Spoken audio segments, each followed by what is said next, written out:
For those who seek adventure, this is the Buffalo Roamer Podcast, sharing the people, places, and moments that make a life on the loose worth living. The thing that's going to stick out to you most is when they open up that plane door. The cold is something like you've never felt. The jungle's so thick, even if you had a machete, you couldn't get through it. There's a huge blonde grizzly bear.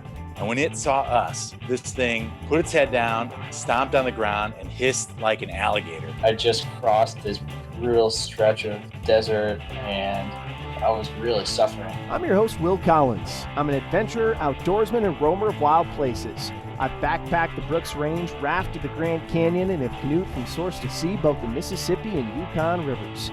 I live for adventure, travel, fresh air, and diving into the unknown. And now, I hope to share my passion with you on the Buffalo Roamer Podcast. All right, episode number 40 of the Buffalo Roamer Podcast. Here we go. If you like what you hear and want to remind you to subscribe to the podcast, that really helps us out a lot. That'll make sure you get the latest episodes automatically to your phone.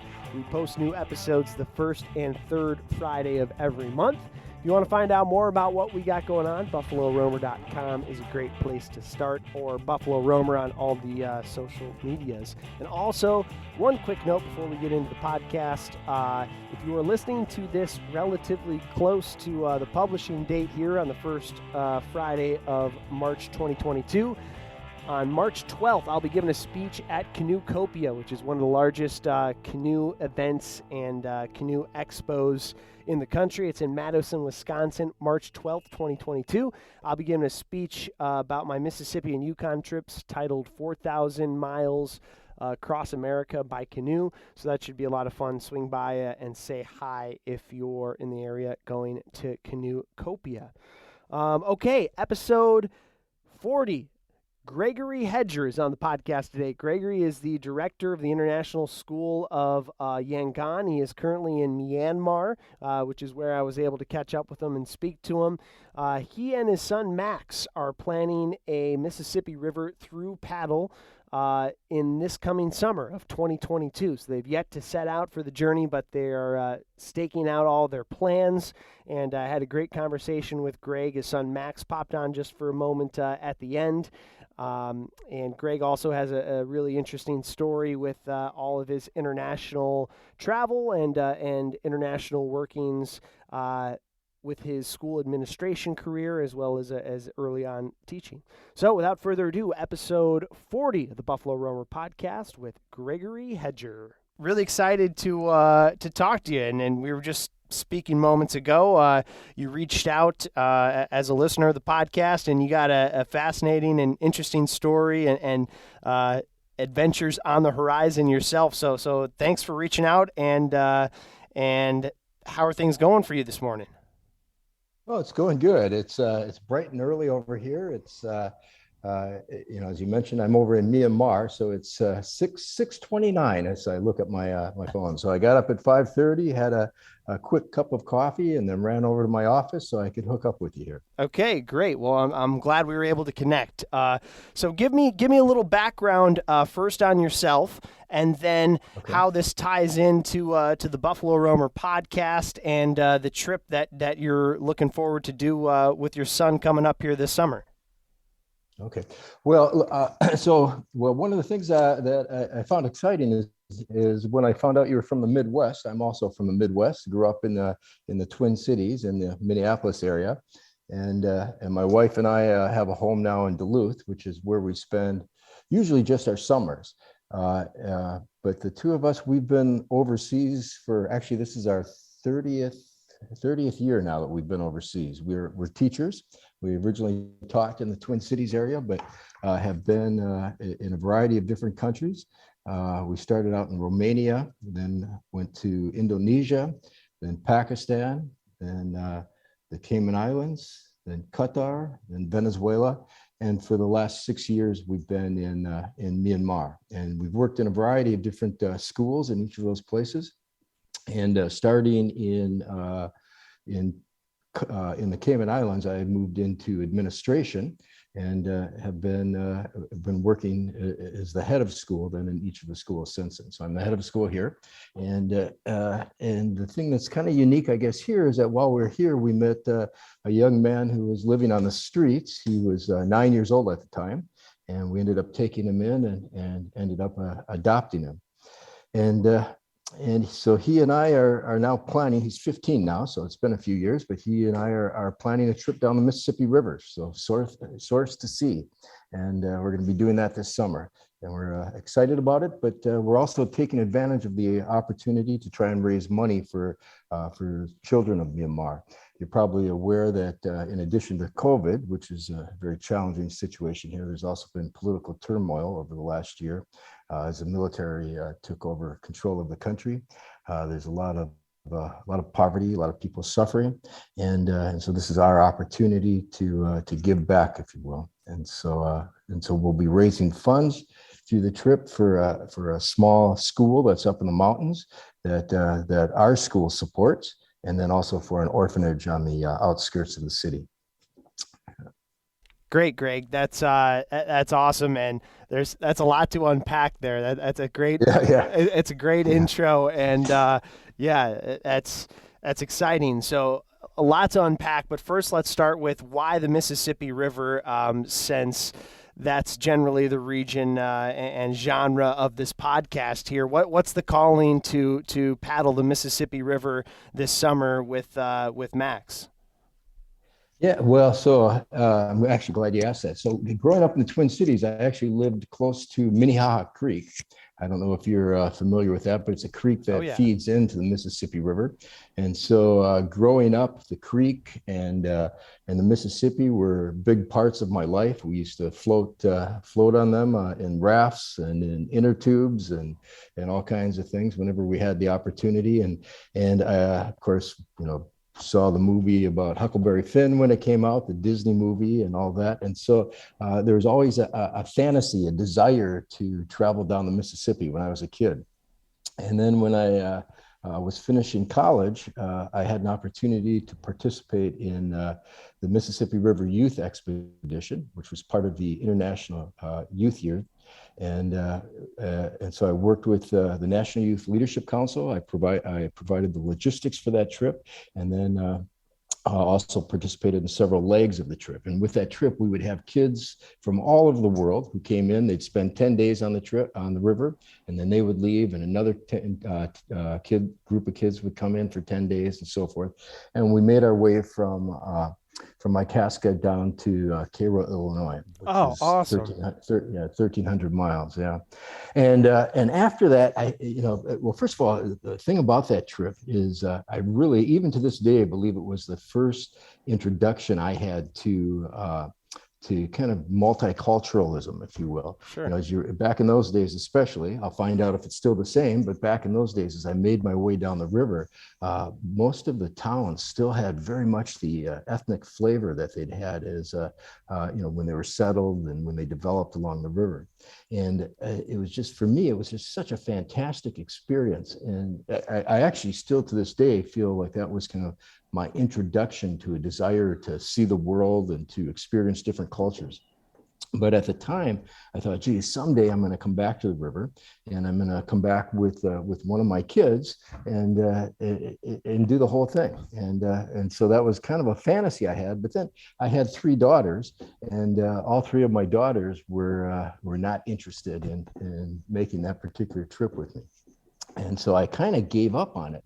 And then Max came along. As I mentioned, we adopted him, and he and I ended up getting stuck here in Myanmar for about 18 months because of COVID, and we couldn't leave. And my wife had actually left just before COVID hit, and she was back in Minnesota, but the 2 of us were here. And let me back up just a little bit. Just prior to that time, I had come across a book by a guy named Roland Ravenhart. I don't know if you're familiar with his books, but he, back in the 20s and 30s, canoed like most of the major rivers of the world. Huh. And I was down in an antique bookstore here in Yangon, and I found an old book that he had written about his journey canoeing the Irrawaddy River here in Myanmar. Huh. And so I picked that book up, and when I was reading it, I discovered that he had also canoed the Mississippi back in, I think it was the 1930s. And so I had ordered that book. It arrived just before COVID hit. And so in the early days of being stuck here, I started to read his journey down the Mississippi River. And it just got me thinking again about the idea of canoeing it. And so I started to talk to Max about that. And he was like, yeah, sure, Dad, let's do that. And so we started to plan it. While we were here in Myanmar, we started to plan for the trip. Initially, we were thinking we were going to try and do it over several summers. Part of that's because my oldest daughter is getting married, and we thought she was going to get married in the summer. But again, because of COVID, she couldn't find a date, and so she's pushed that off to the fall. And so suddenly the whole summer was wide open to us. So we thought, you know what, let's do it in one summer. So we're planning to leave at the end of May, the last weekend of May, and we're making the trip. Awesome, Greg. That sounds amazing. I love the story and the background and the I don't know if serendipitous encounter with the book is the right word, but the encounter with the journals and rekindling that flame in Yangon. That's awesome, man. So still a lot to unpack here, but for still just focusing in a little bit, still on the Mississippi. How long do you anticipate this to take you, and what are your and Max's expectations of the river? Obviously, you're still months away, so it's a bit of a unforegone conclusion, obviously. Yeah, well, so it's interesting. So we've been doing a lot of research. I've probably been doing more than him, and then I tell him about it and share things with him. But one of and that's actually how we came across you, to be honest. Back when we first started researching, I looked up podcasts to find podcasts of people who had canoed the river, and came across yours and started listening to your podcast. And then there was a number of different things that hit us there. And one, you interviewed a guy who skateboarded across the United States, and Max, he's big into skateboarding and big into mountain biking, and so then I would talk to him about that and share what I was hearing in the podcast with him, and then of course share the things about the Mississippi. But one website that we have really hit upon is one. It's called Doing Miles. I don't know if you're familiar with that. I don't think I am that one. Okay, well, this couple, they've done a number of different. Most of what they do is hiking, but they've done a number of different things. And one of them is they canoe down the Mississippi River, and they provide tons of details about it. I mean, they've got menus for of the food that they pack, and they've got things about length of time that they took, as well as research of other people who've traveled and how long they took to do the river as well. Anyway, we've been studying that very closely, and based upon that, I've kind of put together what we believe is a plan. We're shooting for trying to do it in 10 weeks. Okay. And part of that's, and the big reason for that is because of school, right? I mean, Max has to go to school. He's in 8th grade this year. He'll be in 9th grade next year. And of course, I run a school here in Myanmar. So, I'll be taking a little bit of time off at the end of this school year to get started, and a little time off at the beginning of the next school year to finish up. But really 10 weeks, we're on a pretty tight schedule there. Now Max of course wants to finish it even faster. Because we're eating into his biking. Yeah, we're eating into his biking time. So he keeps saying, can we do it a little bit quicker, Dad? If we paddle harder, can we get there faster? And I've said, well, we'll see how it goes. We'll see what happens. That's good. Well, that's exciting. And how about the dynamic between you and Max? Obviously, I guess would be a good opportunity to dive into your relationship and that story. But beyond that, I'm interested in your perspective on how that dynamic plays out. Obviously, as a father figure, that's got to be an amazing opportunity. Yeah, so Max he's a pretty amazing kid. He's incredibly resilient. Just to give you a little background about him. So he's from a little village that's in the north of Myanmar. And he's the youngest of 5 brothers. And when he was younger, and here's the thing, we don't know exactly how old Max is because age is not really a concept that's paid attention here, especially out in the rural areas. But roughly when he was about 5 years old, his father passed away. His mother, she's an invalid. She had a hard time taking care of her sons. And so she gradually sent them all off to work. So when Max was about 7 years old, he was sent to Yangon, which is about 10 hours away from the village he's from. And he was sent down here to work in a tea shop. And at the time, now, according to him, they beat him. I don't know if that's entirely true, but but he definitely was a very hard life for him, and he ended up running away from there and lived on the streets for roughly about a year and a half. And then we found him living on the streets. And what happened with us is he was largely living under a bridge, not too far away from where we live. And I would go for runs, and I would see him once in a while, and would give him money, and gradually he started to see us more often, and my wife and I would see him. And then we started this thing with him where he would come to our house roughly once a week, and we would give him a meal, and we'd give him a change of clothes, and let him have a shower there. And he would look forward to these times to come over. Like when he'd see us, he'd hold up the number of fingers until the next time he came, because of course he didn't speak English, and we didn't speak Burmese. So it was a lot of hand gestures and trying to communicate in that way. Anyway, one time he was supposed to come over, and he didn't show up. And so I went looking for him, and there was a fairly large group of street kids who hung out in this particular area. And I went down there, and none of them were there. And so I called our security guard from our school, who's from Myanmar, and he came down and helped me try to figure out what had happened to this kid. And it turned out one of the kids in this group had pickpocketed somebody, and the police didn't know which one it was, so they had rounded them all up. And so we ended up going down to the police station where they'd been taken to, and ended up talking to the guy in charge there, and getting him to release this particular kid to us, right? So we brought him home, and it was kind of an interesting thing. At the time when I brought him home, I thought, well, maybe he can just use our house as a home base, but probably he'll still be out on the streets. And my wife and my daughter and I, we had talked about it before I went down to the police station. I'd stopped at home and told them what was going on, and we were all, in agreement that that's fine. That Sure. It's a workable solution for us.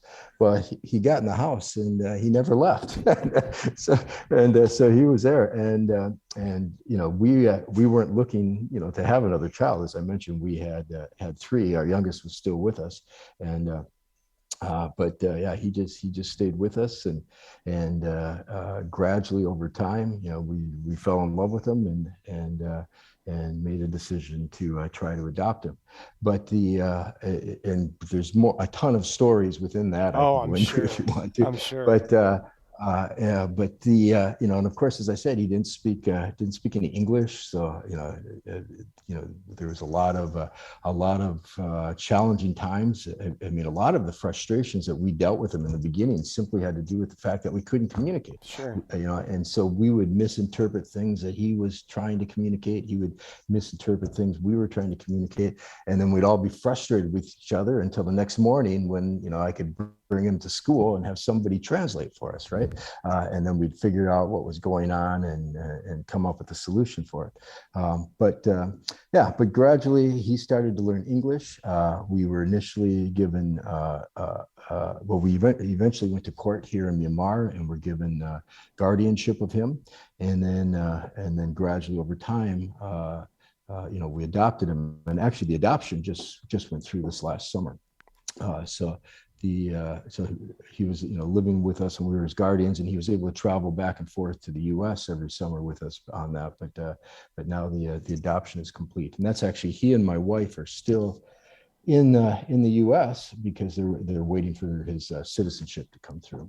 Oh, that's an amazing amazing story and amazing relationship that obviously has been fruitful for everyone involved. So that sounds that's really great, and it sounds like it'll be an awesome opportunity. How about the father-son Well, aspect so of the river?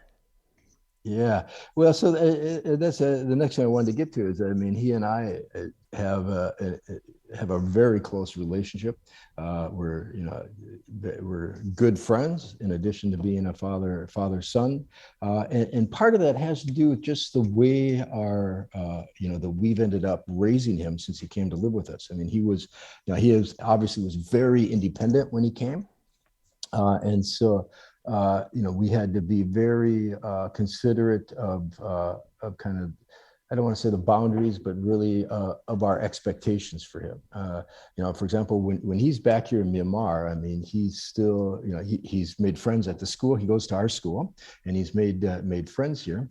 But he also has a lot of friends who are outside of school, who are out around the city, and he'll get up on a Saturday morning and disappear, and we won't see him until dinner that evening because he's out on the streets, and we've had to learn to be very respectful of that. At the same time, he's been incredibly mature and really works to try and be a part of the family, and with that has meant that we have take a lot of opportunity to talk things through with him, and which has just, I think, made our relationship very honest, very trusting, and I guess very open relationship.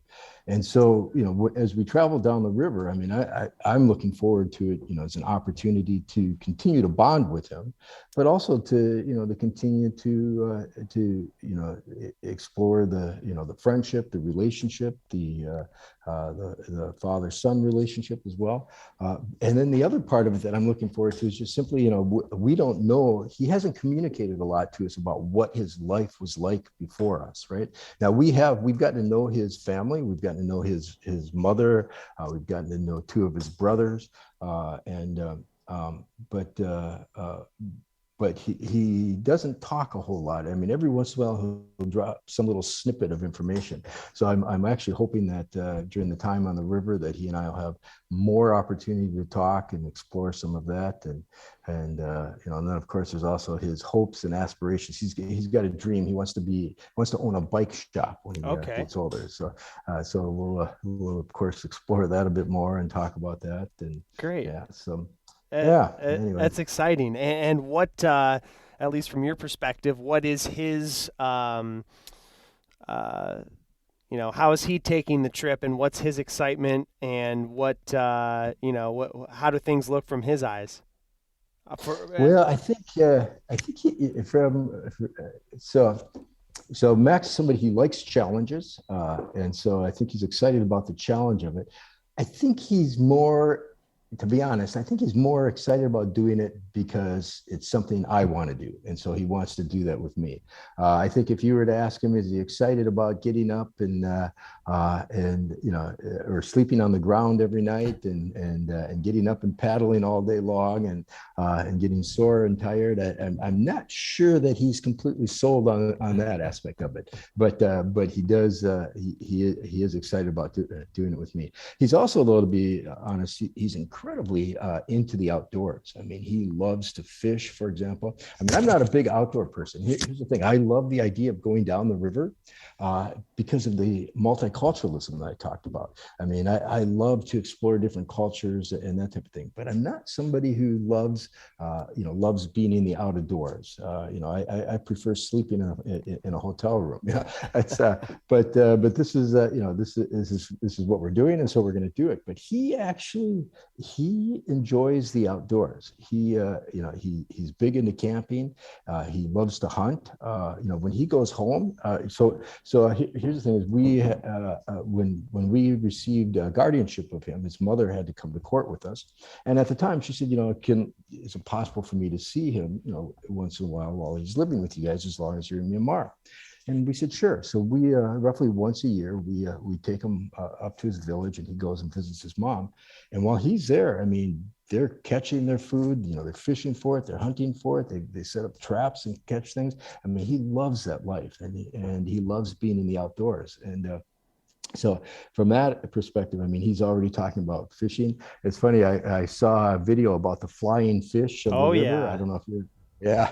And, I saw the video, and it made me a little bit nervous and scared. And he watched the video and was excited about the possibility of trying to catch some of those.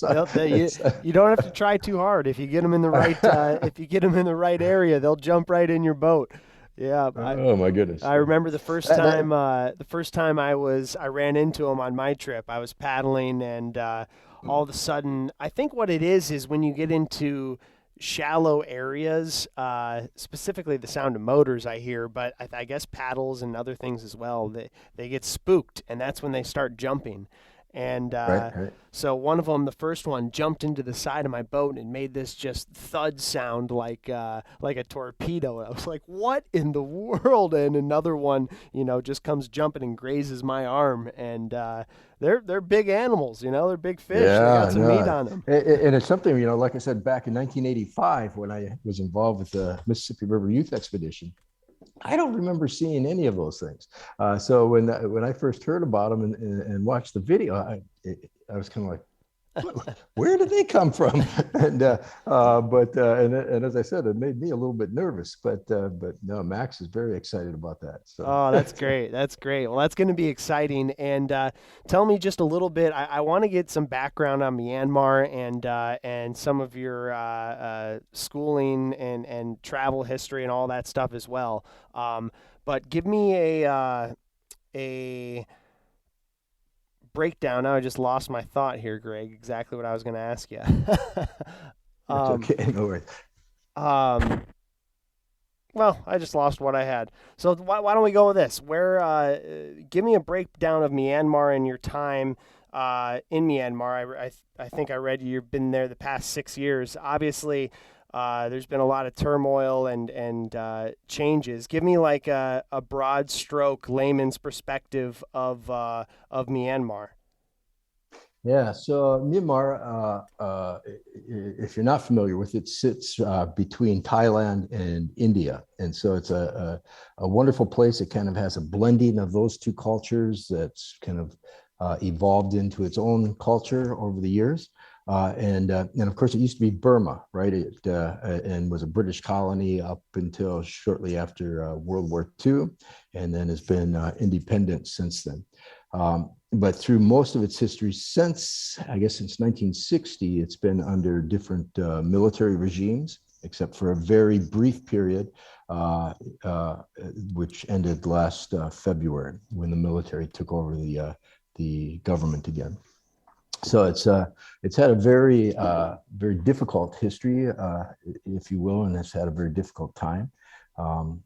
But we've been fortunate. We've been here for the last 6 years, and up until this last year, it was independent, and it was a democracy, and was really starting to thrive and to take off.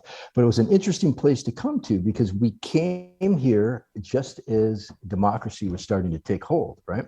And during most of the time that it had been under the military for the previous half century or so, it hadn't really developed. So for example, when we walked in here just 6 years ago, I could not have had a conversation with you like this because the internet was just taking off. I mean, prior to that, people did not have any contact with the outside world.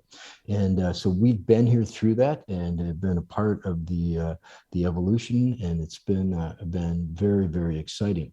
But from a school perspective, it's been just great. I feel like, so for me, I'm going to be 60 in a few months, and I feel like that the culmination of everything I've learned as an educator, I've been able to bring into this school here. That's great. And so, yeah, because the school was just starting to take off and was just really growing and evolving. I mean, it's an old school. It's been around since 1956, but it had always just, had been a very quiet, small little school. And it was just starting to take off at the time that we arrived here.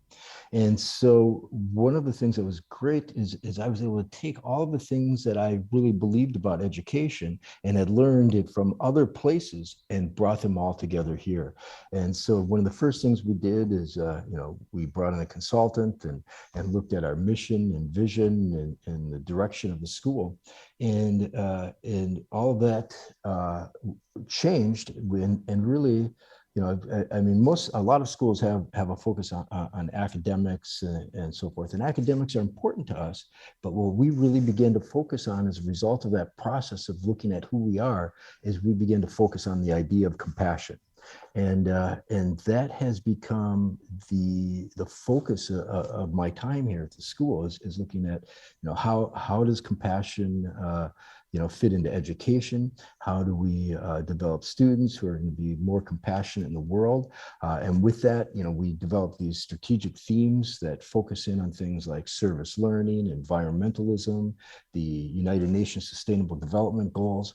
And we've really been able to develop what I think is a very exciting experience for students. Now, it's been a little bit interrupted by first COVID and then the political turmoil. But to be honest, even through all of that, we were still able to maintain this focus. And we've continued to work with the community here to look at ways that we can engage our school in what's going on in the community around us. And it's just been an exciting place to be.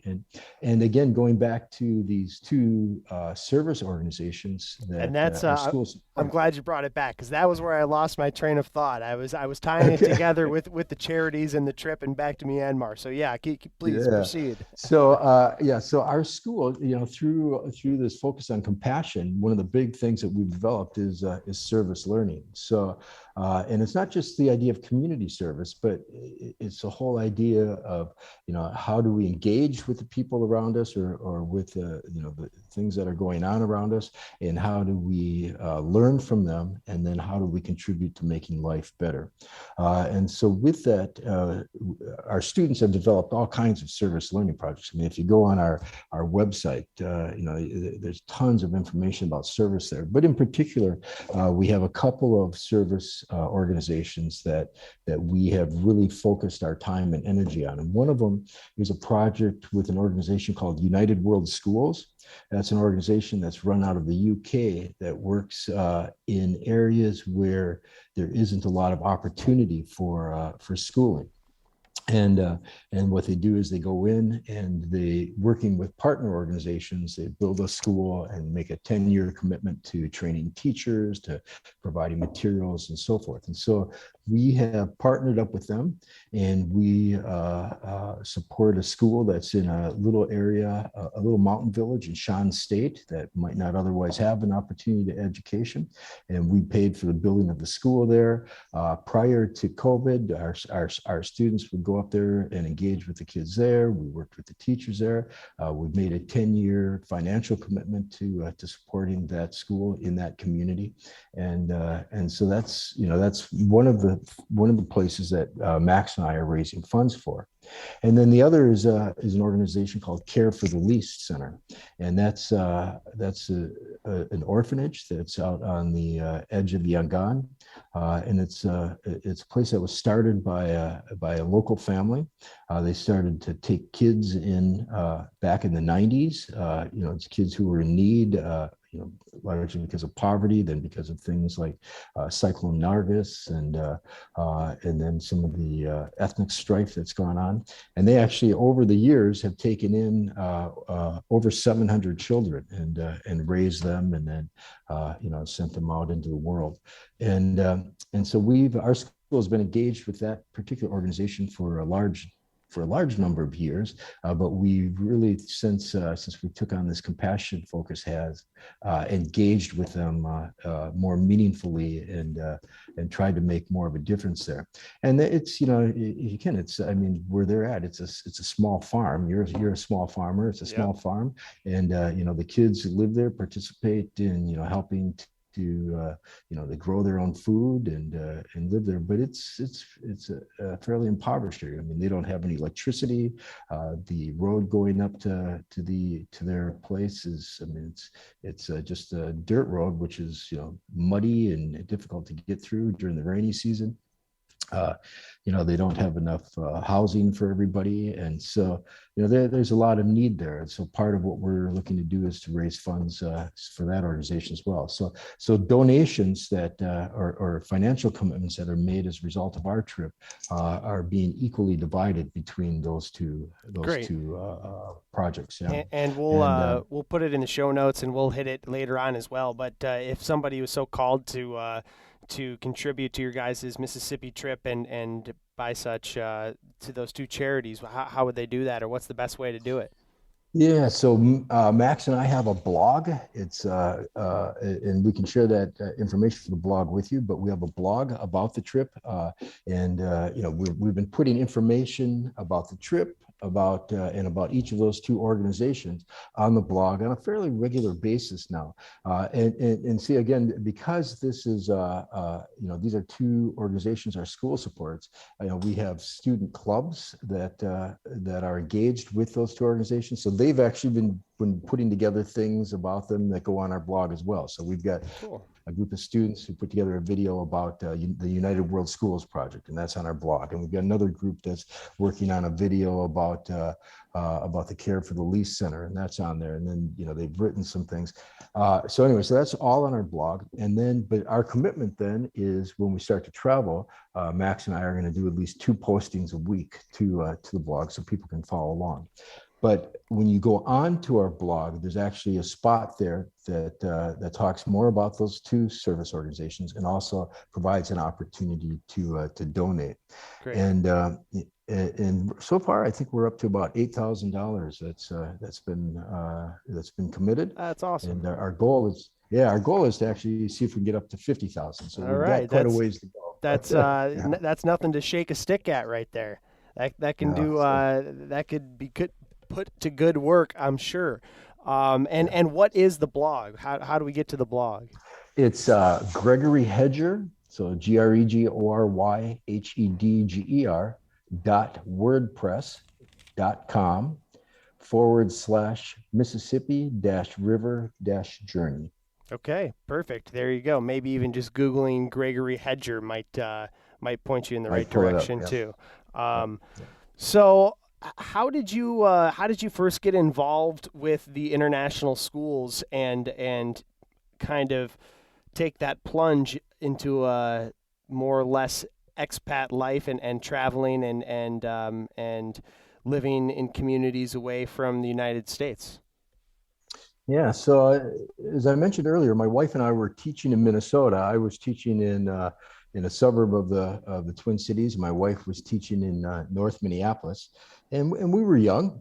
We had actually only been married for a year when we started to hear about the opportunities to teach overseas. We had met some older teachers who had done short experiences teaching overseas. And then we met or knew another couple who were teachers as well, and they decided that they wanted to give it a try, and they talked us into going to a teacher recruitment fair for overseas schools. And it just so happened that was being run out of Northern Iowa, out of the University of Northern Iowa. So, I mean, it wasn't a big commitment to go down there. It was, what was it, a 3, 4, 5-hour drive, something like that. And so we agreed, we registered and agreed to go with this couple.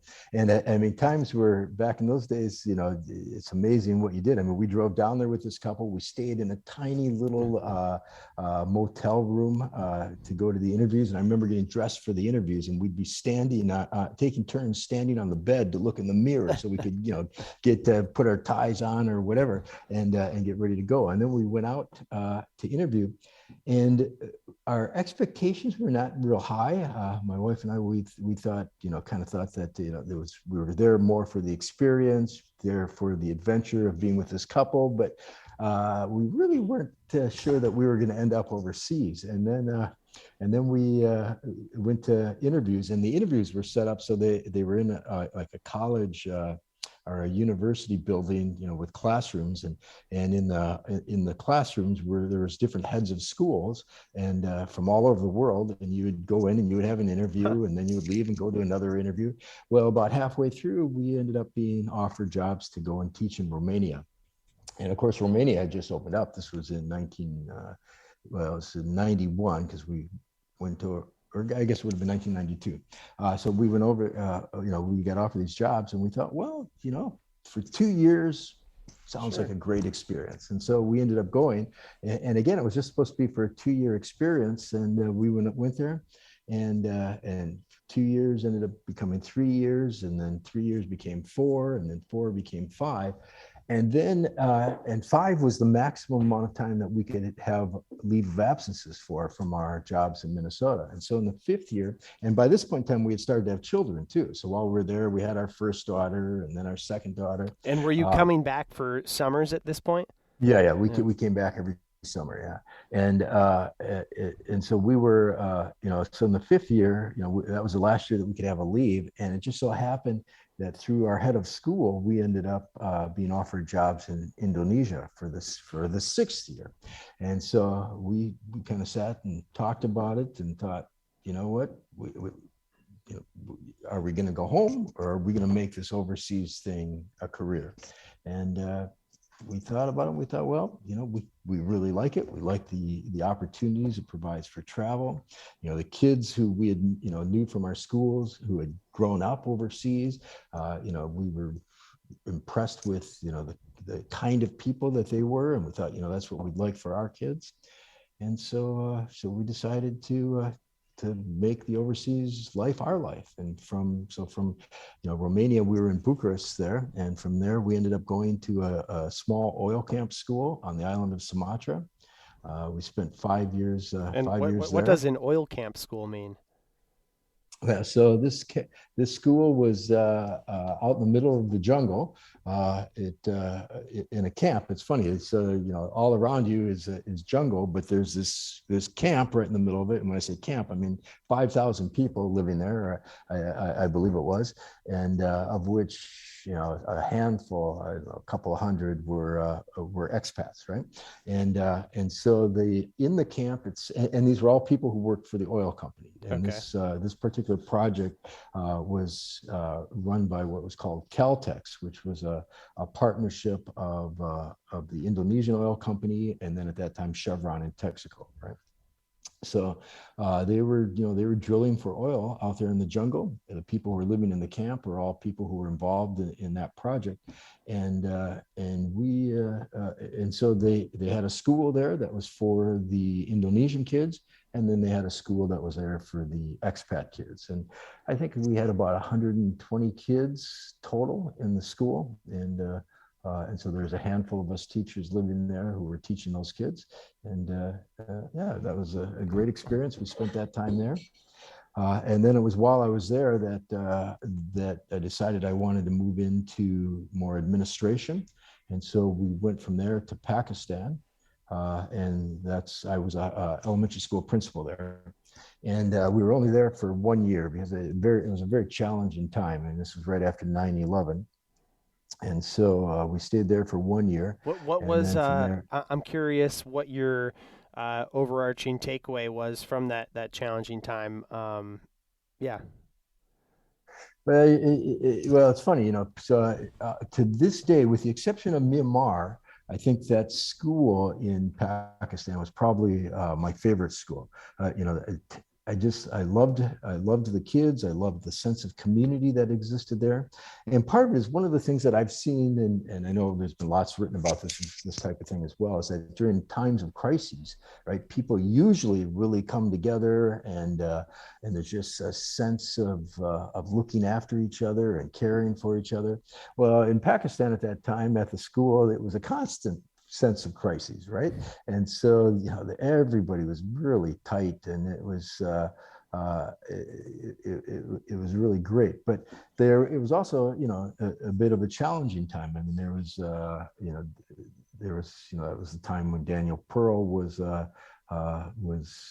taken hostage and then beheaded, and there was of course the war started in Afghanistan, which had some leakage over to into Pakistan, and at one point in time, I had the opportunity to go to the Cayman Islands, and initially I turned it down, and then I told my wife about it, and and she said, are you crazy? She said, every day, I go to bed wondering, is tomorrow the day my kids are going to die? She said, if we have an opportunity to go somewhere else, she said, I think we should do it.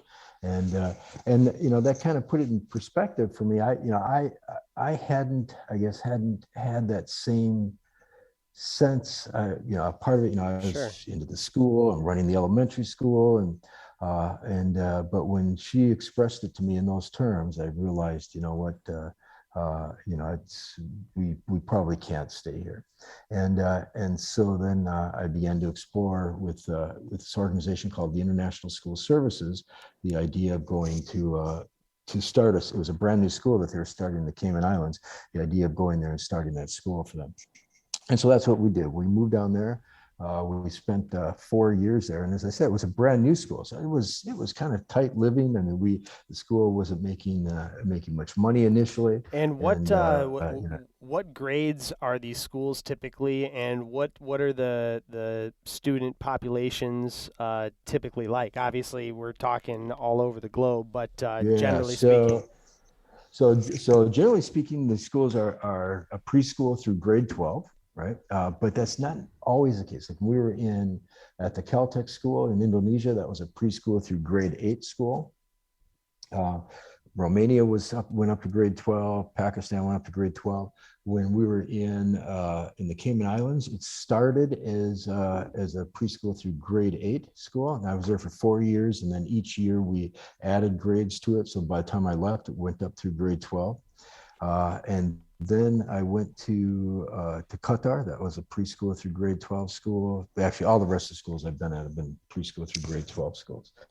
But the Cayman Islands was quite interesting because, as I said, that school started from scratch. I mean, it was a brand new school. We had less than 100 kids when it started, and by the time I left, we were up to 300 kids.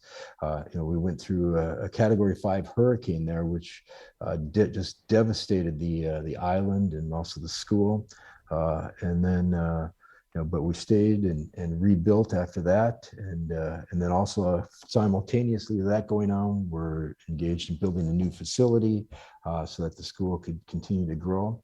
So I mean, for me, but it was challenging. As I said, we didn't have much money, so like I had a family of 5 at that point. My wife and I, and we had 3 kids, and we lived in a small little 2-bedroom condominium, and we're living on top of each other, and it was challenging times, but at the same time, we were very close, a very tight family. It's also a great career builder for me, because then from there I went to a school called Qatar Academy, which was a very large school. It was owned by the Qatar Foundation, which was a project started by Her Highness Sheikh Mosa, who was the Queen of Qatar, and that it was a very large school. We had almost 2,000 kids there, and it was just that was a fantastic experience as well.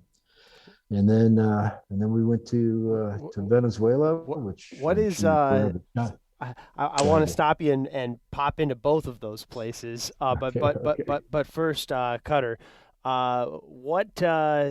give me again just like a broad stroke cultural perspective of your time there, and what it's, if you were to paint a picture of what a day in the life of someone living in Qatar might be, or just a picture from your perspective, from somebody who maybe can't comprehend what that world and culture might look like.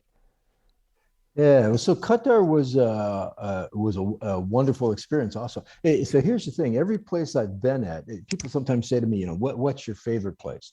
And really, I mean, Myanmar is our favorite place for a variety of reasons. But if you took Myanmar out of the picture, up until that time, we would always say, every place has been a favorite because there was something special about every single place that we were at. Something special from a family perspective, from a professional perspective, and a cultural perspective. And Qatar's an amazing place. It's so the emir who was in power when I was there has stepped down, and his son has taken over. And so I don't know what things are like under the sun, because that's happened since I left. But the emir and his wife Sheikh Mosa, who were there when I was there, they were just amazing people. I mean, they're people who set a vision for the country, and then put all their resources into making that happen. I mean, they were incredibly benevolent people, and really believed in trying to make life better for themselves. When I say themselves, for themselves as a country, but also for people around the world. And so Her Highness created this foundation called the Qatar Foundation. And, and the whole idea behind it was to promote sciences and education in Qatar, but also throughout the world. And, I was very fortunate because Qatar Academy was, at that time, it was one of the first projects of the Qatar Foundation. And the foundation was quite young there. And when I came in, Qatar Academy was kind of the flagship program of the foundation, and so I had a lot of opportunity to travel with regards to promoting Qatar Foundation, promoting the Qatar Academy, promoting the ideas of the foundation, and so I had a lot of opportunity to travel and a lot of opportunity to see the world. The Qatari people themselves are wonderful people. I mean, I can't say enough good things about them. At the same time, the thing that was different about Qatar from some of the other places that I lived is in other places I lived, I've had an opportunity to really get to know people, to visit their homes, to feel like I really engaged with the culture. The thing about the Qataris is they're very, very private people, and part of that has a lot to do with the religion, with the Islamic religion. So, for example, I think in my entire time, I was there for 5 years, and in my entire time there, I think I was invited into a Qatari's home once. Actually twice. Now I think about twice.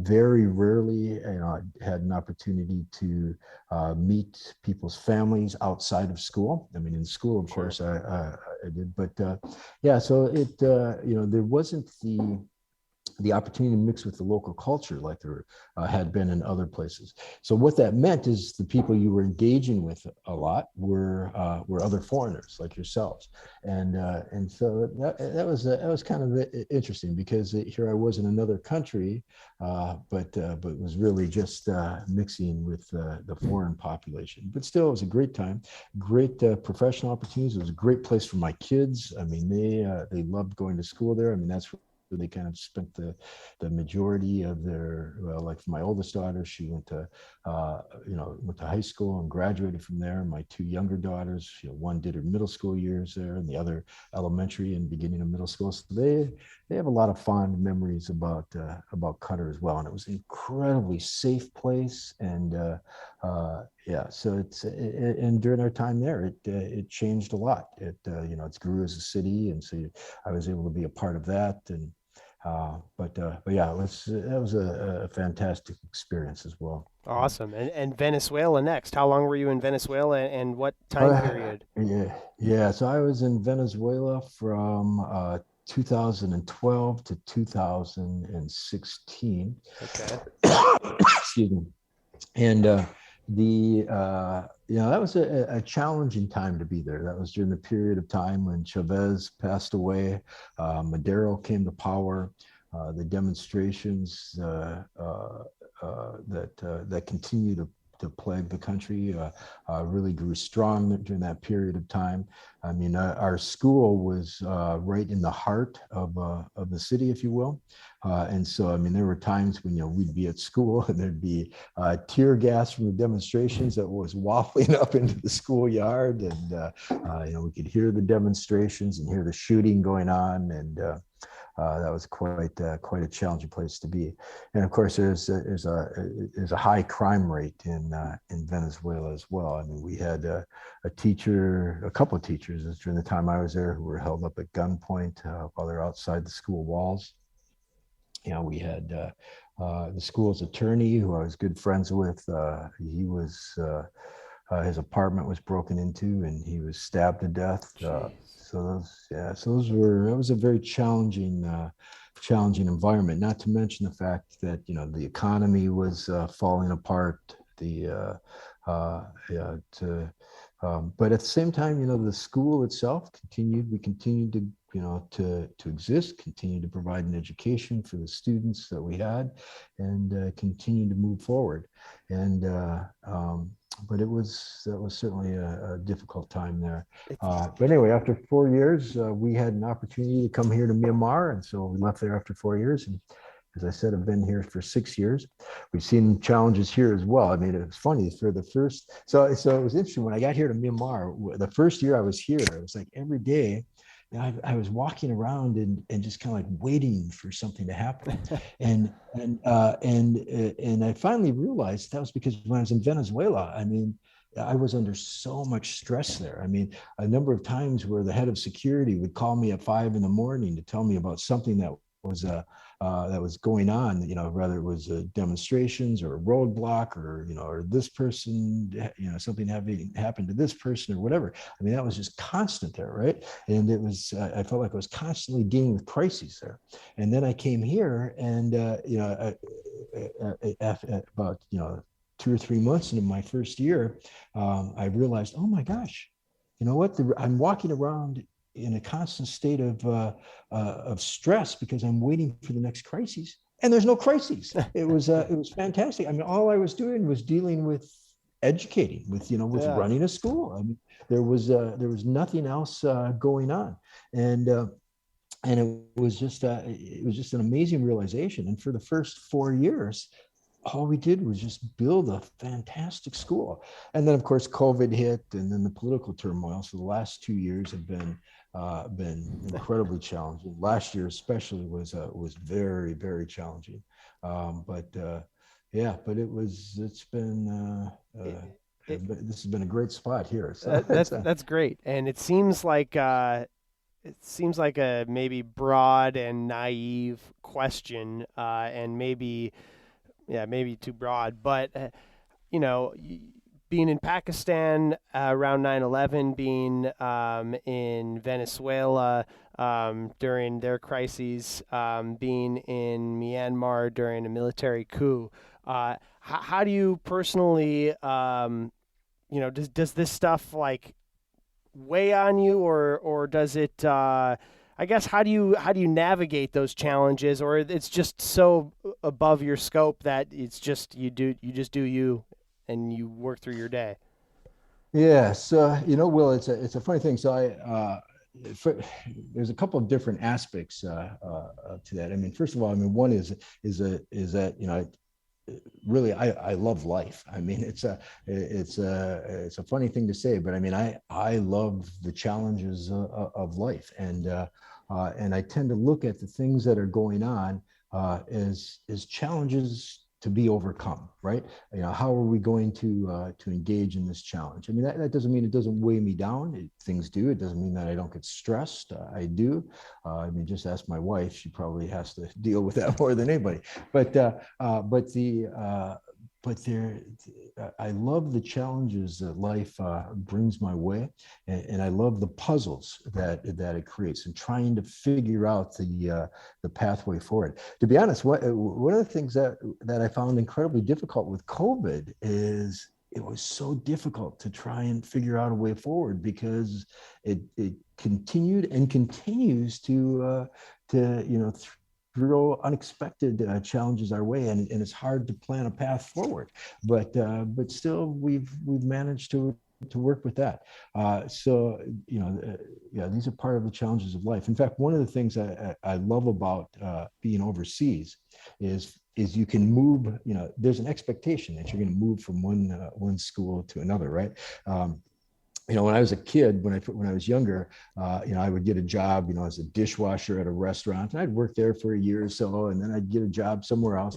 And I remember my grandfather, he was, somebody who worked his entire life in one spot. He used to say to me, "When are you going to settle down and just stay at one spot?" And that was kind of the expectation that that's what you did in life, right? And so one of the things I loved about being overseas is there's an expectation that you only stay at a place for a few years and then you move on to somewhere else. And that's part of life. And, but for me, one of the parts of that is that, is that I go to a school, and as long as I'm getting up every day and going to school, and everything I face is a challenge to overcome, and I'm enjoying taking on those challenges, then I'm still in the right place. And I know that it's time to start looking to move on when, I don't see it as a challenge to be overcome anymore. I just see it as a pain. And and that's and that's reality. I mean, I do get to a point sometimes at the schools I'm at where the challenges are no longer fun challenges to deal with. And then I know, it's time for me to go on, because I'm no longer really enjoying what I'm doing at the school, and that's not good for the school, and that's not good for me. Now I'm lucky here in Myanmar. Like I said, this is the longest we've ever stayed anywhere, and we're still loving it here. We're loving the challenges. Part of that is because of the culture of the people. I mean, it's such a calm people. They're great to engage with. We love all of that. And part of it is, to be honest, we've got an amazing group of teachers here, and I love working with them every day. In a very supportive parent community. It's and when you have that kind of, those kind of people around you, then you continue to feel like, okay, you know what, I'm willing to take on challenges because it's a great place to be, and I love what I'm doing, and I want to put out for those people because they're also putting out for me. Absolutely. That's a great perspective. And obviously, I'm sure your students and everybody who can soak in a little bit of that perspective is better off for it. And goes to show with how you go through life with that perspective as well. So yeah, that's great. Again, I just lost my thought, Greg. I had a great one. No for you, right on the tip of my tongue. So tying it back towards okay, here it is. It's back again. Okay.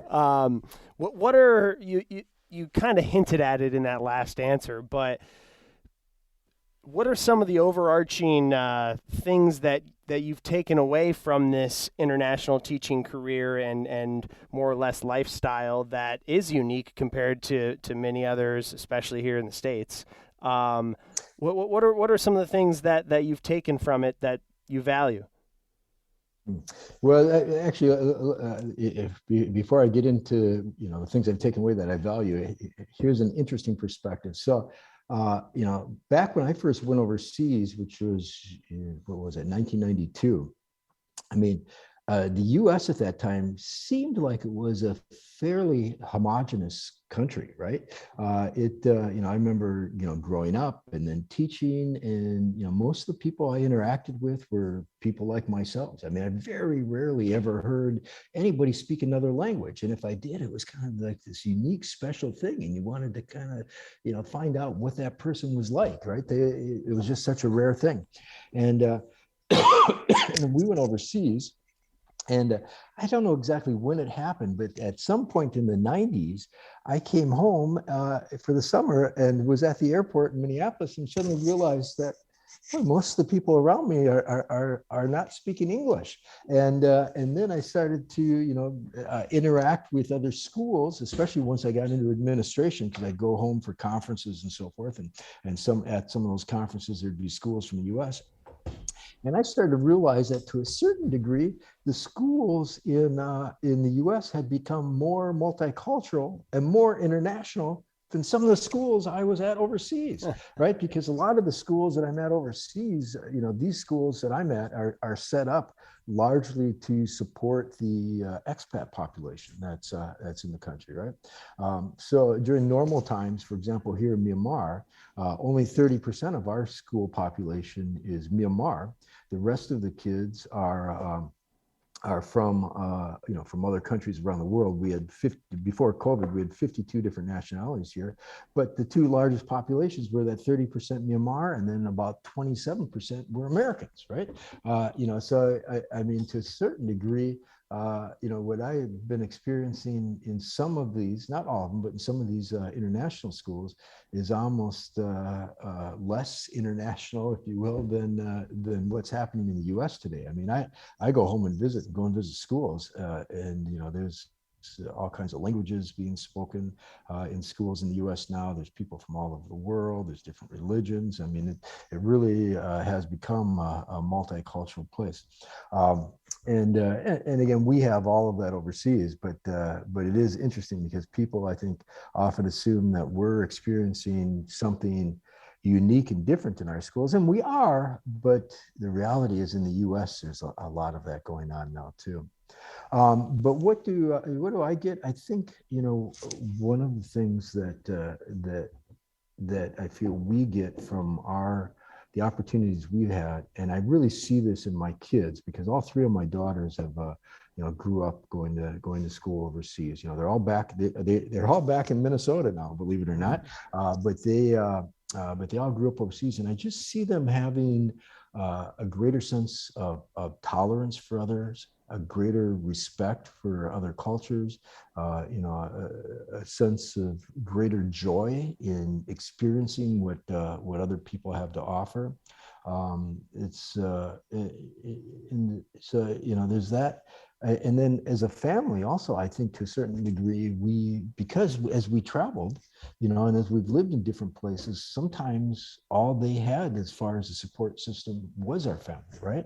And, whereas other kids, as they get into middle school and high school, their support system often moves away from family and becomes their peers, right?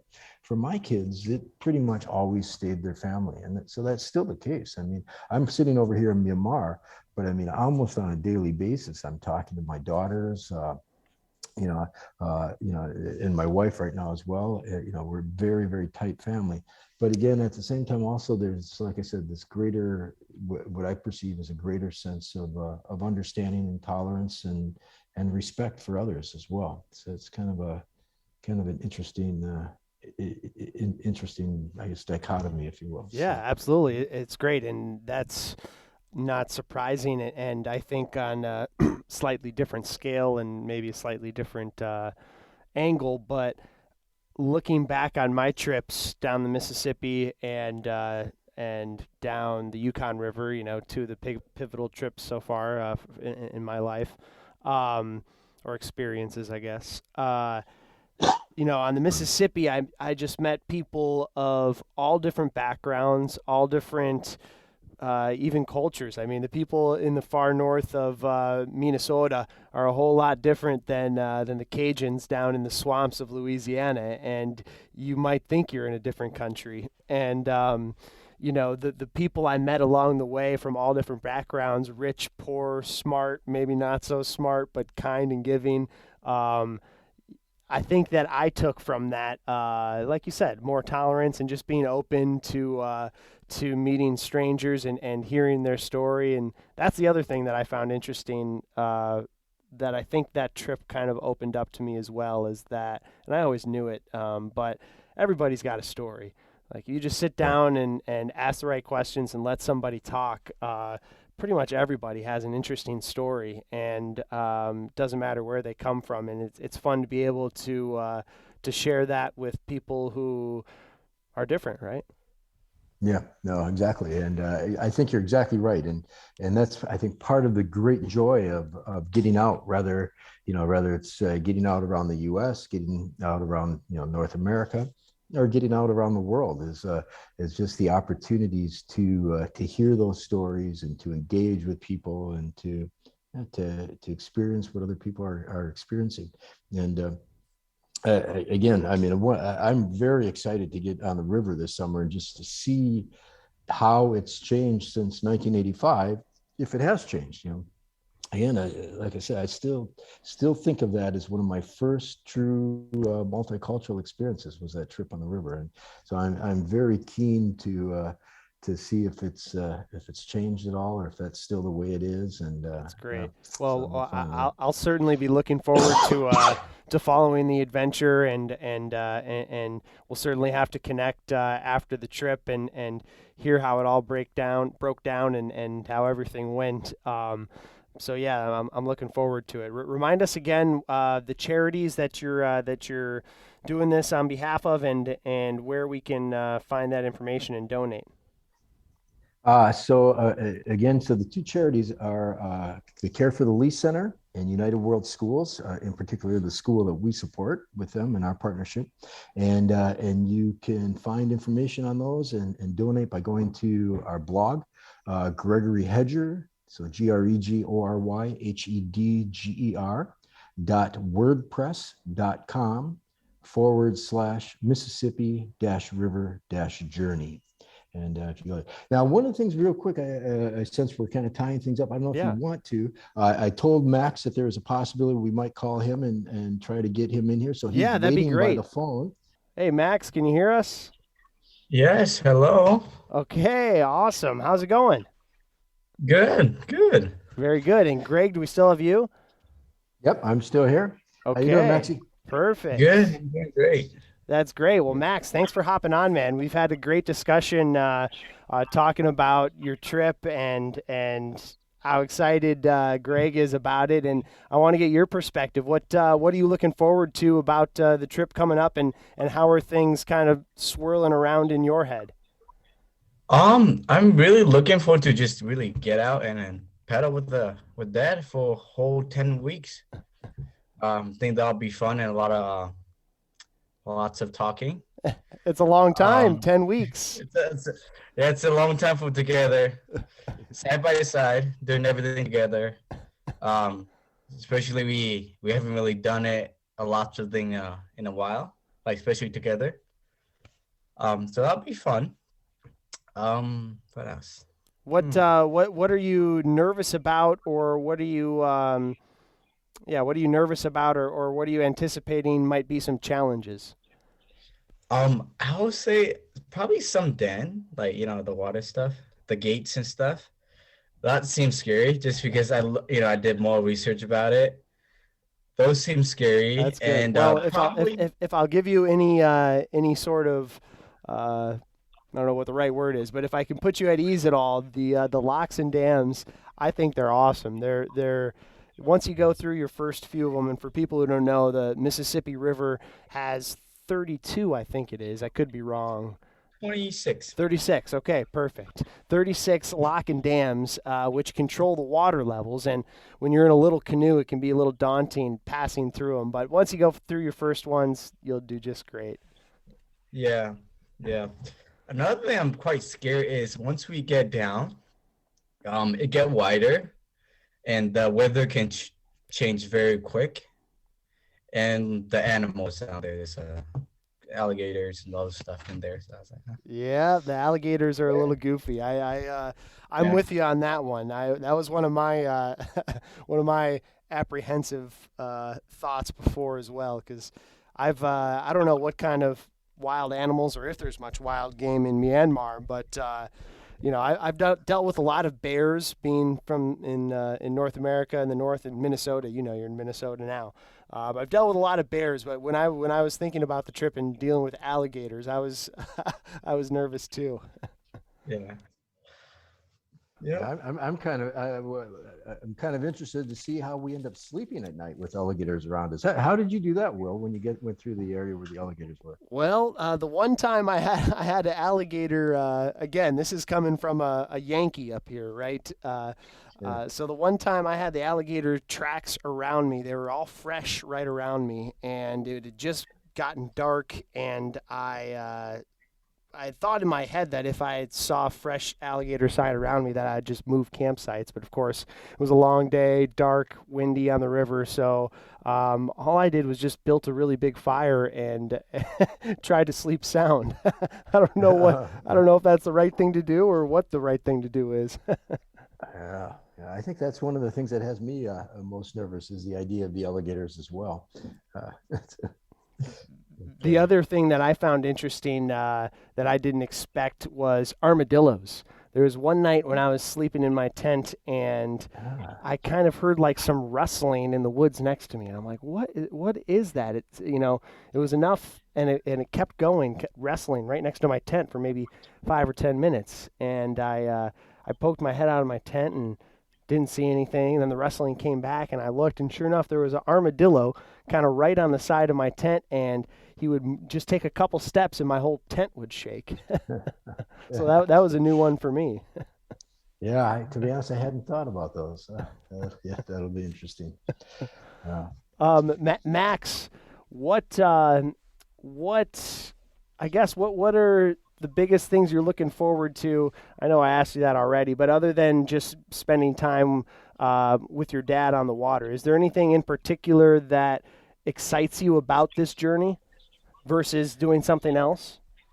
I think probably like well, there's a lots of things, but probably most is like going to different places each day. Yeah, just really seeing what's it like, because different campsites really different things. So I just want to really looking for those campsite, I guess.